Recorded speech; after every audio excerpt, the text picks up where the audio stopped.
During Thanksgiving dinner, my mom stood up and announced, "I'm leaving everything to your brother. He's my favorite." I raised my glass and said, "Then he can pay off your $50,000 debt too." When I dropped the bank statements on the table, she begged me to stay quiet, but it was too late. The family split that night. Thanksgiving in my family was a ritual. My mother, Denise, insisted on the same dishes, the same seating arrangements, the same suffocating sense of forced togetherness. She thrived on tradition, on the illusion that we were a perfectly functional family, despite the cracks that had been deepening for years. I was used to it. The long, drawn-out dinners, where she fawned over my older brother Victor and threw passive-aggressive jabs my way. The carefully curated image of a loving mother who did everything right, even as she buried herself under financial trouble that she refused to acknowledge. This year, I told myself it would be no different. I would endure it, eat my dry turkey, and go home as I always did. Slightly resentful, but mostly indifferent. But this Thanksgiving dinner was different. This was the one that broke us. The house smelled like rosemary and burnt sugar. My mom always overcooked the yams, but she refused to believe it. The table was set with her best china, a desperate attempt to keep up appearances. Victor arrived late, as always, dressed in an expensive wool coat, carrying an expensive bottle of wine, and wearing that smirk that had been permanently etched onto his face since we were kids. My mother greeted him with open arms, gushing over how important he looked, how proud she was. She barely glanced at me. I sat at the end of the table, quietly watching the dynamics I knew too well unfold. My father, silent and tired, sipping his whiskey like it was the only thing keeping him in his chair. My cousin Elise, texting under the table, pretending not to hear my uncle rant about politics. The usual tension filled the air, the kind that had always been there but was never acknowledged. Dinner was served, and we went through the motions. My mother asked Victor about his latest business deal. He bragged about his investments, about the real estate property he was flipping. My mom beamed at him like he had just cured cancer. No one asked about my job. They never did. I wasn't unemployed, but I might as well have been in their eyes. I worked in financial consulting, managing clients' debts, investments, and retirement plans. It wasn't glamorous, but it was stable, responsible work. The kind of work that kept people afloat when they made poor financial decisions. People like my mother. The meal stretched on, filled with empty conversation and forced laughter. Then just as plates were being cleared, my mother stood up. She tapped her glass with a fork, smiling, the way she did when she thought she was about to say something profound. "I want to take a moment," she said, "to share something important with all of you." The room quieted. My dad sighed, like he already knew it was going to be something exhausting. My mother placed a hand over her heart. "I've made a decision about my estate. When the time comes, everything, my house, my savings, my stocks, will go to Victor." For a moment, no one spoke. The only sound was the faint clink of a fork hitting a plate. Victor grinned, feigning humility. "Mom, you don't have to." She waved a hand. No, you've earned it. You're the responsible one. You've built something. You deserve to be rewarded for it." The words were a slap, but not a surprising one. It was a declaration of what I had known my entire life, that in my mother's eyes, Victor was the golden child, the one who could do no wrong. No matter how selfish or careless he was, I swallowed the anger rising in my chest. I could have let it slop. I could have nodded, played along, and let them go on believing their version of reality. Instead, I reached into my bag and pulled out a thick envelope. I slid it across the table. "Then he can take care of your debt too." My mother hesitated before picking up the envelope. Her fingers trembled as she pulled out the papers. Dozens of bank statements, credit card records, overdue mortgage notices. Her face drained of color. "What?" she murmured, flipping through the pages. "Where did you get this?" I leaned back in my chair, my voice calm. "I handle finances for a living. I've been keeping track." Silence. Victor leaned over, scanning the documents. His smirk vanished. "This is real?" I nodded. "She's $50,000 in debt. She's behind on the mortgage. Her car is close to being repossessed. She's been paying minimums on maxed out cards, rolling debt into new ones. It's a mess." My mother's hands shook. "That's private information. You had no right to." "I had every right." I cut in. "Because I've been the one bailing you out." A heavy weight settled over the room. My father rubbed a hand over his face, looking exhausted. My mother's voice wavered. I was handling it. I let out a short, humorless laugh. Handling it? By doing nothing? By hiding it and hoping it disappears? Victor threw the papers down. "You should have told me." I turned to him, feeling my patience snap. "Would you have cared?" He opened his mouth but said nothing. My mother grasped at straws. "We can figure something out. Let's just cut her off." No more pretending. I turned to Victor. "She wants you to have everything." "Fine. That includes the debt." His face hardened. "I'm not paying for this." I smirked, mirroring his own expression. "Oh, but you deserve to be rewarded, right? You've earned it." The tension in the room reached its breaking point. Victor pushed back his chair and stood. My father looked away, too weary to fight. My mother's lip trembled, her carefully built facade crumbling in front of everyone. The family had fractured, and for the first time in my life, I didn't care to fix it. Victor left first. He grabbed his coat without another word, face tight with anger, and stormed out the front door. The sound of his car engine revving was the only noise in the stunned silence that followed. My mother stood frozen, her fingers still clutching the stack of bank statements like they might catch fire. She looked smaller suddenly, her confidence shaken. I expected her to lash out at me, to tell me I had no right to air her secrets like that. Instead, she sank back into her chair, shoulders slumped. My father let out a slow, exhausted sigh, rubbing his forehead. He had always been a quiet man, the kind who let my mother control the narrative. But now, for the first time, he looked at her like he was really seeing her. How long? His voice was hoarse. She didn't answer right away. Her eyes darted to me, then back to the table. A while. I let out a sharp breath. That's an understatement. She swallowed hard. I was going to fix it. I scoffed. You weren't even going to admit. Her gaze flickered to my father. It's not what you think. He let out a bitter chuckle. Demi,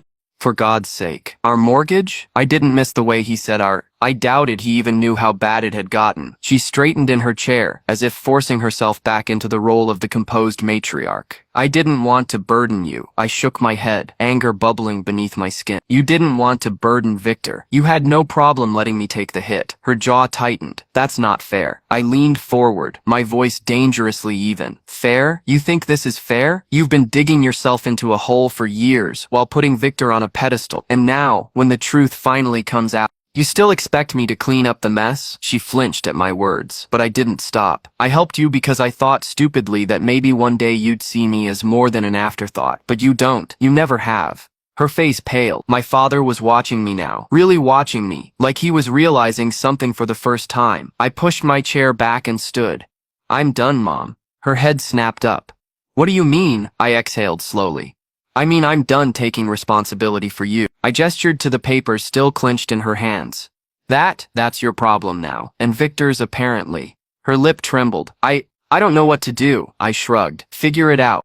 Her eyes shone with unshed tears. She was finally scared, not just of the debt, but of what it meant, of what she had lost tonight. I grabbed my coat and turned to my father. You should check the joint accounts. His face hardened. He gave me a single nod. I walked toward the door, my heart pounding. Then my mother's voice, small, fragile, cut through the silence. Please don't go. I hesitated.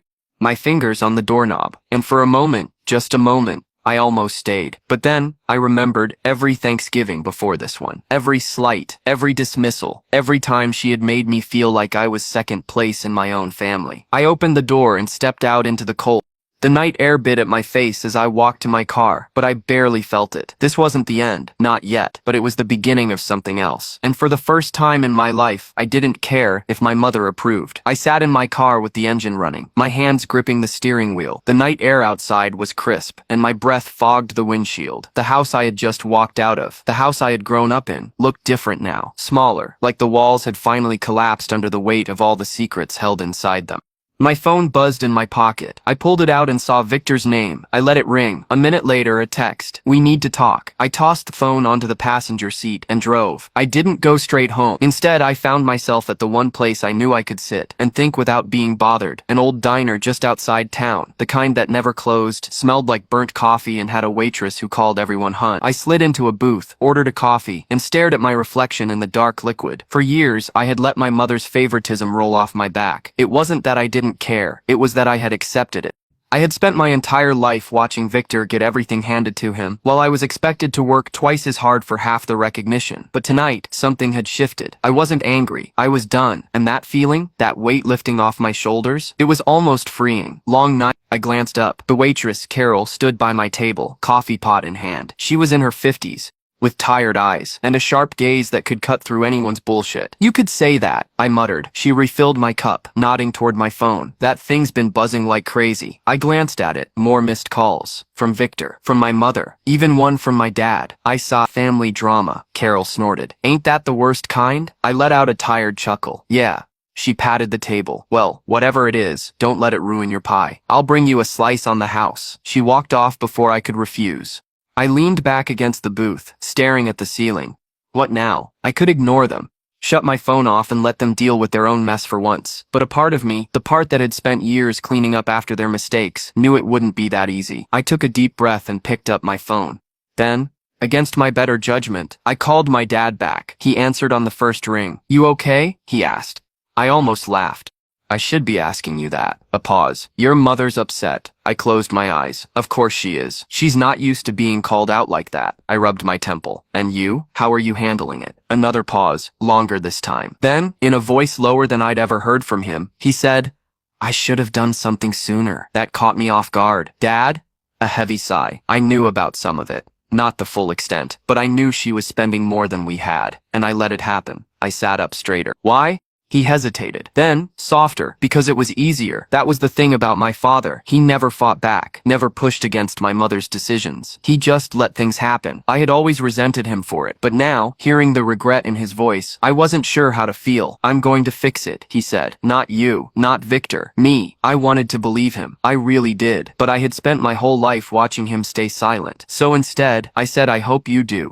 And for the first time in my life, I meant it. When I finally checked Victor's messages, there were 6 missed calls and a short text waiting for me. "You don't understand what you just did." I frowned. "What the HLL was that supposed to mean?" Against my better judgment, I called him back. He answered immediately. "Took you long enough. What do you want?" I asked. "Are you home?" I glanced out the diner window. "No." "Why?" "Because Mom's losing it," he said. "She's talking about selling the house, liquidating everything." My stomach dropped. "That doesn't make sense," I said. "She told everyone she was leaving everything to you." Victor let out a bitter laugh. "Yeah, well, that was before you dropped the truth. Be in the middle of Thanksgiving dinner." I gripped the phone tighter. "She wouldn't actually do it." "You sure about that?" Silence stretched between us. Then he said, low and serious, "You might have just burned this family down." Something about his tone made my pulse quicken. "You're acting like I'm the bad guy here," I snapped. "She's the one who doesn't matter," he interrupted. "You embarrassed her, in front of everyone. She's panicking." I didn't know what to say to that. Victor sighed. "Look, I don't care about the house, or the money, but you should know she's already making calls." My throat felt dry. "What kind of calls?" "To lawyers." My blood went cold. "What the hell is she planning?" Victor hesitated, then voiced tight. "I don't know, but whatever it is, you're not gonna like it." I left the diner after that, my mind spinning. If Victor was right, my mother was about to do something drastic. Maybe out of spite, maybe out of desperation, and I had no idea how far she was willing to go. For years, I had been the one cleaning up her messes, keeping things under control. But now, for the first time, she had no safety net. The only question was, would she go down quietly? Or would she take all of us down with her? I didn't go straight home after Victor's call. Instead, I drove around aimlessly, my thoughts circling like vultures. My mother was making calls to lawyers. Why? Was she trying to protect herself? Or was she trying to cut me out of something entirely? When I finally pulled into my apartment complex, I checked my phone again. No new messages, no missed calls. The silence felt worse than the storm before it. I should have let it go. But something about the way Victor had said, "You don't understand what you just did," it didn't sit right with me. So, against my better judgment, I called my dad. He answered after 3 rings. "You shouldn't be calling." I frowned. "What?" "She doesn't want to talk to you," he said. "She's..." He trailed off. I leaned against my car. "She's what?" A long pause, then in a quieter voice. "She's talking about changing her will." I exhaled slowly. "Let me guess, cutting me out completely." "She won't say it outright, but of course she won't." I shouldn't have been surprised. This was classic Denise. If she couldn't control me, she'd erase me. "She thinks you humiliated her," my dad continued, "that you turned the family against her." I let out a humorless laugh. "I didn't turn anyone against her. She did that herself. She doesn't see it that way." "Of course she didn't." I pinched the bridge of my nose. "And you? What do you think?" Another pause. "I think she's scared." That made me stop. Denise was never scared. She was manipulative, controlling, dismissive, but scared? That was new. "What exactly is she afraid of?" I asked carefully. My father hesitated, losing everything. The words hit me harder than I expected. For years, my mother had built this perfect image of herself, the strong matriarch, the provider, the one who had it all together. But now, that illusion was crumbling, and she was terrified. "She's already meeting with an attorney tomorrow," my dad added. "Victor's going with her." I stiffened. "Of course he is. You should be there too." I frowned. Why? Because if you're not, you're going to regret it. The next morning, I found myself parked outside Stern and Levine, a law firm with an office in a sleek downtown building. I had told myself I wouldn't go, that I didn't care what my mother did anymore, but my dad's voice had lingered in my head all night. If you're not there, you'll regret it. So here I was. I walked into the waiting area, and the first thing I saw was Victor, leaning against the reception desk, scrolling through his phone. He looked up, surprised. You actually showed. I sat down in one of the stiff leather chairs. Wouldn't miss it. He smirked. You're just making this harder on yourself. I ignored him. A few minutes later, the receptionist called us in. Denise was already seated inside the attorney's office, her posture rigid, her expression unreadable. My father sat next to her, his hands folded in his lap, looking exhausted. She barely acknowledged me as I sat down. The lawyer, an older woman with sharp eyes and a no-nonsense demeanor, cleared her throat. Mrs. Taylor has expressed her intent to revise her estate plan. I clenched my jaw. Mrs. Taylor, not Mom. She had reduced this to a transaction. She wants to make some adjustments regarding the distribution of assets. The lawyer continued. Specifically reallocating property and financial holdings. I leaned back in my chair. Just say it. Denise finally looked at me. Her expression was cold. I'm selling the house. I felt the words hit my chest like a punch. Not because I wanted the house, I did, but because it was a desperate move. Victor shifted beside me. Mom, you don't need to do that. She exhaled sharply. You think I have a choice? You think I can just sit around and let him ruin everything? I narrowed my eyes. Ruin everything? She turned to me, her voice rising. You humiliated me. You made me look like a fool in front of our family. You made it seem like I was some kind of failure. I folded my arms. If the truth made you look bad, that's not my fault. Her lip curled. You have no idea what you've done. I glanced at the lawyer. So what's the plan? She cuts me out entirely? The lawyer cleared her throat. At this time, Mrs. Taylor is considering restructuring her assets. She has not finalized. Denise cut in. I'm ensuring that my money goes where it's deserved. Victor sighed. Mom, I've made my decision. For the first time since I walked into the room, my dad spoke. Denise, don't do this. His voice was low but firm, more forceful than I had ever heard him. Denise looked at him, startled. Excuse me? He held her gaze. This isn't about money. It's about control, and if you do this, you're going to lose everything. Something flickered in her expression. Hesitation, maybe, but it was gone in an instant. She turned back to the lawyer. Let's proceed. I left the office without another word. Victor followed me outside, his hands shoved in his pockets. Well, that went well. I turned on him. This doesn't bother you? At all? He exhaled slowly. Of course it does. Then do something. He shook his head. You don't get it. You challenged her. And Denise? She doesn't lose. She'll burn everything down before she admits she was wrong. I clenched my fists. So that's it? We let her? Victor looked at me, something unreadable in his expression. Then in a voice lower than I'd ever heard from him, he said no, we don't. I frowned. What does that mean? Victor glanced around, lowering his voice. I found something she doesn't want us to know. A chill ran through me. What are you talking about? He hesitated. Then, she's hiding more than just debt. The words sent ice through my veins. What do you mean? Victor exhaled. You really think 50 grand is all she owes? My pulse quickened. How much more? He looked me dead in the eyes. Try 6 times that. I stared at Victor, my stomach twisting. 300,000? I repeated, my voice low. Victor nodded. That's what I found in the credit reports. She's been moving money around, maxing out credit lines, taking out personal loans under Dad's name. That 50 grand you found? That's just what's overdue. The real number is way worse. I ran a hand through my hair, my mind racing. Does Dad know? No, not the full amount. Of course he didn't. Denise had kept him in the dark for years, and now she was scrambling to make sure her secret stayed buried. But she had made one mistake. She underestimated me. For the next week, I kept my head down. I didn't call Denise. I didn't argue with Victor. Instead, I started digging. I pulled financial records, checked property documents, and made a few quiet inquiries to some of my old contacts in finance. And what I found, it was worse than I thought. Denise had not only drained my parents' savings, she had forged my father's signature on multiple loan applications. She had sold off assets, shifted money through different accounts, and had even been making payments towards something none of us knew about, a private account, under Victor's name. And that's when it clicked. She wasn't just playing favorites. She was planning to leave him holding the bag. A week later, we all ended up back at the house. Not for dinner. Those were over, but because my dad had called a family meeting. Denise sat at the head of the table, stiff and composed, like a queen addressing her subjects. Victor sat across from me, tense.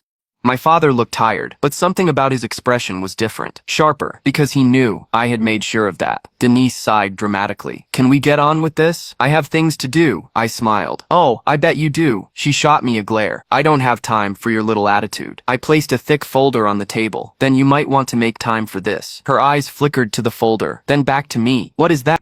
I leaned forward. That's everything. The forged documents, the fake signatures, the missing money, and an account in Victor's name, the one you were planning to let him take the fall for when this all came crashing down. Victor stiffened. Wait, what? I didn't take my eyes off Denise. You thought he wouldn't find out? She laughed, but it was forced. This is ridiculous. You think waving around some papers is going to— Dad already saw them. I interrupted. Silence. Denise's face paled. I turned to my father. Tell her. He exhaled slowly. I met with the bank. Denise's fingers curled against the table.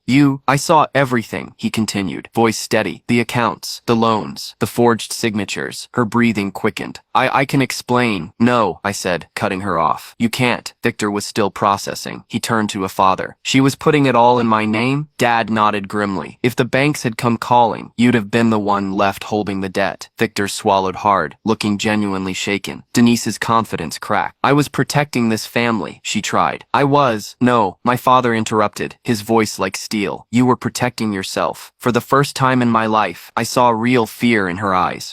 She looked at me, then at Victor. You can't do this, I smiled. We already did. Then I slid one last paper across the table, a legal document. I took the liberty of consulting with an attorney, I said. Dad has already filed to separate all financial assets. From this point forward, any debt? That's on you. Denise's breath hitched. You wouldn't. Victor, still stunned, finally found his voice. You used me. She reached for him. Sweetheart. No, he said, his voice colder than I'd ever heard it. Don't. Denise turned to my father.